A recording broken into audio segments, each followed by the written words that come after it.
وَلَن تُغْنِيَ عَنْكُمْ فِئَتُكُمْ شَيْئًا، اور اس تکبر میں، زعم میں نہ رہنا کہ تم بہت بڑا لشکر لے کر آؤ گے عالم اسلام کے مقابلے میں۔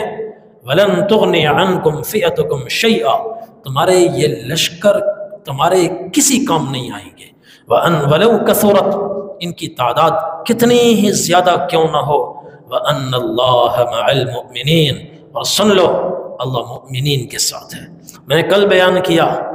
8 لاکھ کا رومی لشکر، 35,000 36,000 مسلمانوں کی شام میں مجموعی تعداد،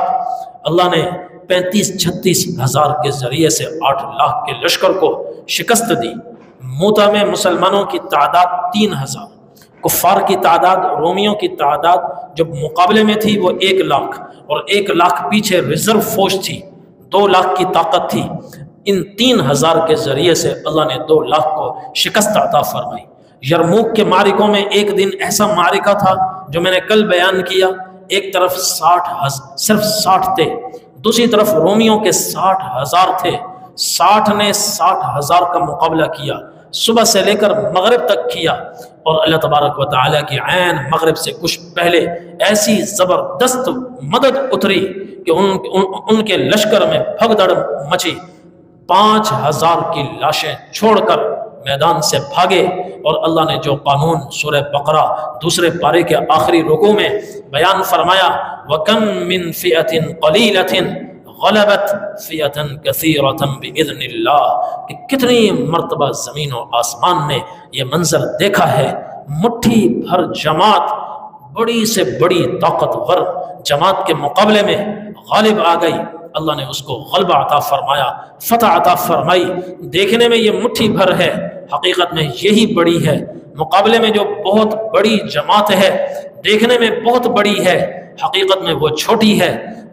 یرموک کے موقع پر شام میں صحابہ کا حضرت خالد بن ولید رضی اللہ عنہ کو عیسائی کہنے لگا، ایک رومی کہنے لگا، ما اکثر النصارى وقل المسلمین، خالد تم خامخواہ لڑنے کی باتیں کرتے ہو، ذرا رومیوں کا لشکر دیکھو، 8 لاکھ کا لشکر، حد نگاہ تک پھیلا ہوا لشکر، اور تمہارا لشکر کیا ہے، یہاں سے شروع ہو کر وہاں ختم ہو رہا ہے، مسلمان بہت تھوڑے اور عیسائی بہت زیادہ، کیسے تم جیتو گے؟ تو حضرت خالد بن ولید رضی اللہ عنہ کو غصہ آیا، فرمایا ویلک، اور تیرا ستیہ ناسو کیا بات کرتا ہے، کیا بات کرتا ہے، اتخوفنی بالروم، رومیوں سے مجھے ڈراتا ہے، انما تکثر الجنود بالنصر وتقل بالخذلان، اور تمہیں تو کچھ پتہ ہی نہیں ہے، تمہیں نہیں پتہ بڑا لشکر کون سا ہوتا ہے، چھوٹا لشکر کون سا ہوتا ہے۔ مجھ سے سنو، بڑا لشکر وہ ہوتا ہے جس کے ساتھ اللہ کی مدد ہو، چھوٹا لشکر وہ ہوتا ہے جس کو اللہ ہر میدان میں تنہا چھوڑ دے، بڑا لشکر وہ ہے جس کے ساتھ اللہ کی مدد ہو، نصرت ہو، دیکھنے میں وہ شرذمۃ قلیلون ہوں، تھوڑے سے ہوں، مٹھی بھر ہوں، وہ لاکھوں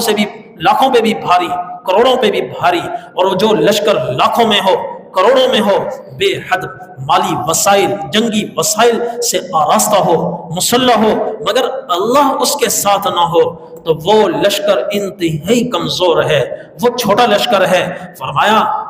لشکروں کی کثرت اور قلت کا دار و مدار اللہ کی مدد اور نصرت پر ہے، اور اللہ کی مدد اور نصرت اتر رہی ہے، یہاں بھی ہمیں نظر آ رہی ہے۔